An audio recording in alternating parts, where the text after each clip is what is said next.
श्री राधे राधे। भक्तों, जो प्रभु का सच्चा प्रेमी होता है वो प्रभु को अपने साथ ही रखना चाहता है। उनको अलग छोड़ करके अकेले रहना उसको पसंद नहीं आता है। और यदि वो कहीं सैनिक हो तो वो यही चाहता है कि युद्ध में मेरे भगवान भी मेरे साथ हों। वो कोशिश करता है। और ऐसे भी कोई कोई भक्त हुए जो भगवान को साथ लेकर के युद्ध में जाते थे। और कहीं वो योद्धा, वो सैनिक राजघराने का हो या राजा हो और रजोगुण से बच गया हो, खान पान की अशुद्धि से बच गया हो, तो ये गुण और ज्यादा उसके लिए बहुचर्चित हो जाता है कि इतना बड़ा प्रतापी होकर, राजा होकर के भी युद्ध में भगवान को साथ में रखता है। यही विशेष गुण था ठाकुर श्री जगत सिंह जी राठौड़ में, जिनकी चरितावली आप सुनने जा रहे हैं। भक्त श्री जगत सिंह जी राठौड़। ये बलूदा एक जगह है, राजस्थान में, जिला पाली में पड़ता है। वहां के रहने वाले थे। और ये भक्त जगत सिंह जी मीराबाई के चचेरे भाई राव चांदा जी के पौत्र और ठाकुर रामदास जी के पुत्र थे। ये चांदावत राठौड़ों के एकमात्र ठिकाने बलूदा के ताजिमी सरदार थे। और इनका राज्यकाल संवत 1674 से 1724 तक था। बड़े वीर थे महाराज जी। समरभूमि में इनके पराक्रम को देखकर इनकी सेनाएं दुगने उत्साह से लड़ती थीं, क्योंकि राजा वीर था तो सैनिक पीछे कैसे हटेंगे। प्रचंड सूर्य के समान इनके भुजदंड के प्रताप को देखकर उनके भय रूपी अंधकार का लेश भी नहीं रहता था। और ऐसे पराक्रमी राजा होते हुए भी ये जगत सिंह जी महान विशुद्ध भगवत भक्त थे और साधु वृत्ति से रहते थे। भगवान लक्ष्मी नारायण की सेवा बड़े प्रेम से किया करते थे। उस समय इनको ये कभी नहीं याद होता था कि मैं कोई राजा हूं। अपने को बहुत छोटा सा सेवक मानकर लक्ष्मी नारायण भगवान की सेवा करते थे बहुत प्रेम से। और इनका अधिकांश समय बलूदा के गढ़ के भीतर मंदिर में ठाकुर सेवा में ही व्यतीत होता था। ठाकुर सेवा के लिए जल का कलश बावली से अपने सिर पर ही ढोकर लाया करते।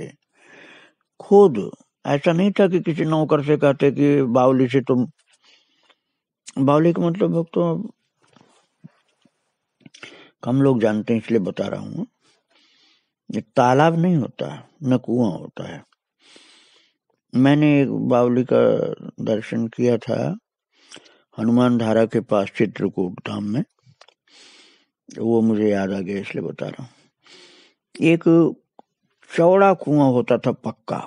ये बावली राजा लोग बनवाते थे, सामान्य आदमी बनवा ही नहीं सकता था, इतना धन लगता था। खूब चौड़ा कुआं होता था, खूब ज्यादा चौड़ा। और उस कुएं में ऊपर से नीचे तक घूम घूम कर पक्की सीढ़ी जाती थी। जैसे मकानों में सीढ़ी होती है, ऐसी सीढ़ी कम से कम एक आदमी नीचे जाए और एक आदमी नीचे से ऊपर आए, इतनी जगह सीढ़ी पर रहती थी कि दो आदमी उस पर चल सकें। नीचे से एक पानी भर के ले आ रहा है, ऊपर से एक भरने जा रहा है, तो दोनों में टकराव न हो जाए, इतनी चौड़ाई होती थी। तो अब इतनी चौड़ी तो सीढ़ी चारों तरफ घूम रही है, घुमाव करके कुएं में जाती थी। सीधी तो जाती नहीं सकती थी। कुआं जब नीचे पानी के पास तक जाना है तो सीढ़ी घूम घूम कर गोल गोल सीढ़ी बनती थी, तो उसको कहा जाता था बावली। बहुत पवित्र काम होता था। इसमें गरीब लोग भी पानी भरते थे, केवल राजा की बात नहीं थी, बनवाते राजा लोग थे। तो महाराज उस बावली का जल मंगवाते थे। उसमें बोरिंग नहीं होती थी, हैंड पंप नलकूप ये सब नहीं होते थे, तो नौकरों से पानी नहीं मंगवाते थे भगवान के लिए, खुद सिर पर ढो करके बावली में नीचे जाते, भर करके लाते। बहुत चौड़ी बनवाते थे सीढ़ी, बहुत चौड़ा कुआं होता था बावली जो होता था। मैंने तो 2 आदमी का बताया, कहीं कहीं तो 4 आदमी चल सकें, इतनी चौड़ी सीढ़ी होती थी। तो एक बार जगत सिंह जी दिल्ली गए बादशाह के निमंत्रण पर। उन समय मुगल बादशाहों का शासन होता था और राजा भारत में बहुत थे। बादशाह तो अधिकतर एक ही होते थे, कभी कभी उन बादशाहों के द्वारा छोटे छोटे बादशाह भी कई हुआ करते थे। तो दिल्ली गए बादशाह के निमंत्रण पर और लौट कर आए तो ठाकुर जी ने स्वप्न में कहा जगत सिंह जी को, भगवान ने स्वप्न दिया रात में कि तुम दिल्ली गए, तुम्हारे पीछे हमारी सेवा पूजा ठीक से नहीं हुई, हमें बहुत कष्ट हुआ। भगवान ने स्वप्न में दर्शन दिया और ये उदाहरण दिया। तो उस दिन से वे जहां भी जाते, भक्त जगत सिंह जी जहां भी जाते, जब ठाकुर जी ने स्वप्न में बात बता दिया कि तुम्हारे दिल्ली जाने से मेरी सेवा सही नहीं हुई, तो भगवान को पालकी पर अपने साथ ले जाते। यहाँ तक कि युद्ध में भी जाते तो भी ठाकुर जी की पालकी उनके साथ ही जाती थी। और युद्ध में वे आगे रहते, भगवान को आगे नहीं करते थे, युद्ध में आगे जाते खुद, और ठाकुर जी की पालकी उनके पीछे चलती। और युद्ध के अलावा किसी दूसरी यात्रा में जाते तो ठाकुर जी की पालकी आगे रखते थे और वे सेवक की तरह से पीछे पीछे चलते। लेकिन लड़ाई के मैदान में भगवान को आगे नहीं करके पीछे रखते थे, खुद आगे चलते थे। सेवा का भाव था। तो एक बार दिल्ली के बादशाह ने उन्हें किसी कठिन मोर्चे पर युद्ध करने को भेजा और शत्रु की सेना बड़ी थी और इनकी उसकी अपेक्षा छोटी थी, काफी छोटी। तो इन्होंने सैनिकों का उत्साह बढ़ाने के लिए घोषणा की, ठाकुर हमारे साथ हैं, अर्थात भगवान हमारे साथ हैं, ऐसी घोषणा कर दिया इन्होंने, जीत हमारी होगी। और उनका स्मरण करके टूट पड़ो दुश्मन पर शेर की तरह और चूर चूर कर दो उसे। सैनिकों को जोश भरा, ऐसे बताया कि भगवान हमारे साथ है, हमारी जीत होगी, और टूट पड़ो दुश्मनों पर शेर की तरह, चूर चूर कर दो उनको। इतना कह करके वे सेना को लेकर के ऐसे टूटे दुश्मन पर जैसे गीदड़ों के झुंड पर शेर टूट जाए, टूट पड़े शेर जैसे ऐसे। और घमासान युद्ध हुआ, दुश्मन पराजित हुआ। एक बार दिल्ली में बहुत से राजा एकत्र हुए और जगत सिंह भी उसमें थे। तो उनके साथ ठाकुर जी थे और उनकी सेवा वहां भी विधिवत वो स्वयं करते थे। जमुना जी से जमुना जल का कलश अपने सिर पर वहां भी ढोकर लाते थे दिल्ली में। उस समय तो महाराज जमुना जी बहुत निर्मल होती थी, तब की बात है, क्योंकि तब फैक्ट्री नहीं होती थी और नहीं इतनी आबादी होती थी, नहीं इतना कूड़ा कचरा होता था। तो जमुना जल बड़ा पवित्र निर्मल होता था। इसलिए जमुना जी का जल भगवान की सेवा के लिए राजा साहब अपने सिर पर ही रखकर दिल्ली में भी लाते थे। बाजे गाजे और सैन्य सामंतों के साथ नृपति को जमुना जल सिर पर लाते हुए देखकर दिल्ली के लोग आश्चर्य से और भाव से उनकी ओर एकटक देखते रह जाते थे और उनकी जय जयकार करते। और एक दिन जोधपुर के महाराजा जसवंत सिंह और आमेर के मिर्जा राजा जय सिंह प्रथम ने भी देखा ये सेवा करते हुए। तो दोनों ने भूमि पर लेटकर उन्हें दंडवत प्रणाम किया। जोधपुर के राजा ने भी और जयपुर के भी राजा ने भी इनको दंडवत प्रणाम किया, जबकि एक छोटे राजा थे तब भी इनकी भक्ति भाव को देखकर प्रणाम किया। जसवंत सिंह जी ने कहा, आप धन्य हैं महाराज, आपका शरीर धारण करना सफल है, क्योंकि आपने शरीर से सेवा कर भागवत प्रेम प्राप्त कर लिया है। जगत सिंह जी ने कहा, मुझ में भागवत प्रेम कहाँ है। बात यह भक्तों कि भगवान का प्रेमी तो दीन अपने को मानता है ना, छोटा मानता है।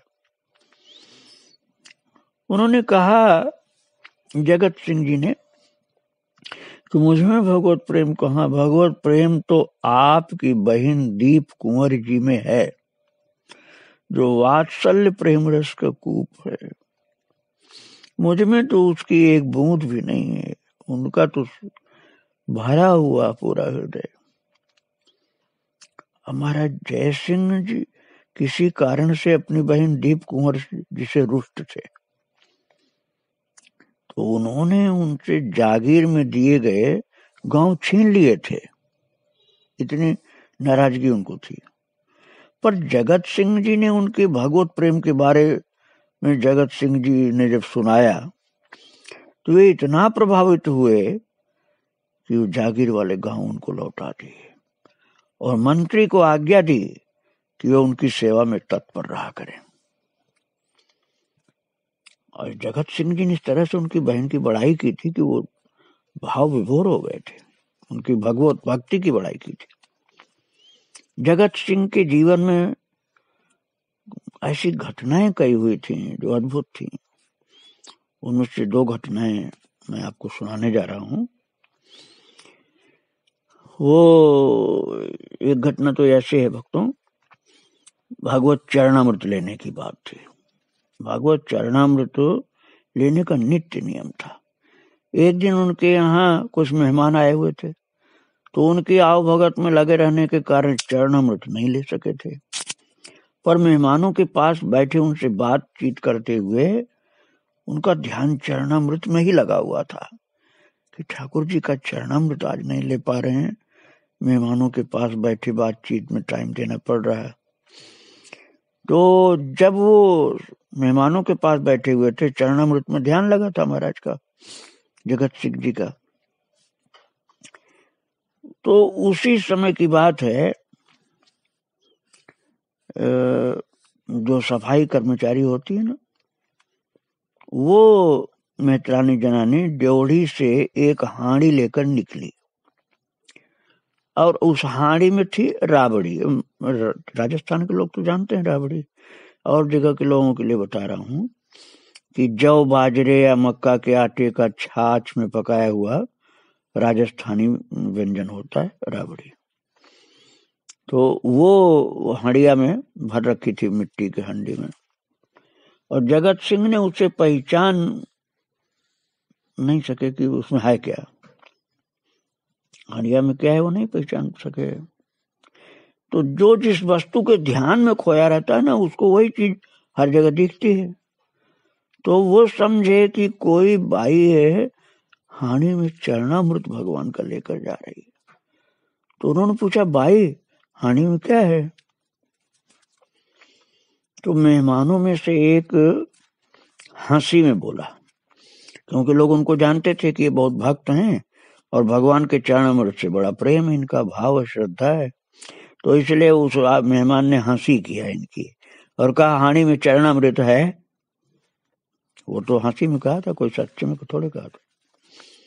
तो जगत सिंह जी ने कहा, भाई चरणामृत दे जाओ, हमको देकर जाओ। और वो सच्चा माने, वो मेहमान ने तो इनकी हंसी की थी और जगत सिंह जी ने सच्ची बात माना। तो उनके मुंह से निकला, भाई जी वो चरणामृत हमको भी दिए जाओ। महाराज वो थी मेहतरानी, छोटी जाति की थी, उसकी सेवा सफाई वाली थी।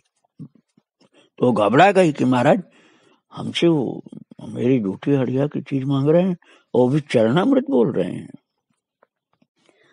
भक्तों, तो वो मेहतरानी जो माता थी बहुत घबराई कि महाराज हमको बाई से समझ रहे हैं, पहचान नहीं पाए, और हांडी में तो है राबड़ी राबड़ी दलिया जैसे समझो आप, गोल, वो हमने बताया ना जैसे बनता है। तो वो घबरा करके बोली कि महाराज अन्नदाता, हानि में चरणामृत नहीं राबड़ी है। तो जगत सिंह तो चरणामृत के लिए बेचैन हो रहे थे, इतना बेचैन कि सत्य सत्य का ज्ञान ही खो बैठे थे बेचैनी के कारण। उनका मन मेहमान की हंसी को हंसी के रूप में लेने में असमर्थ था।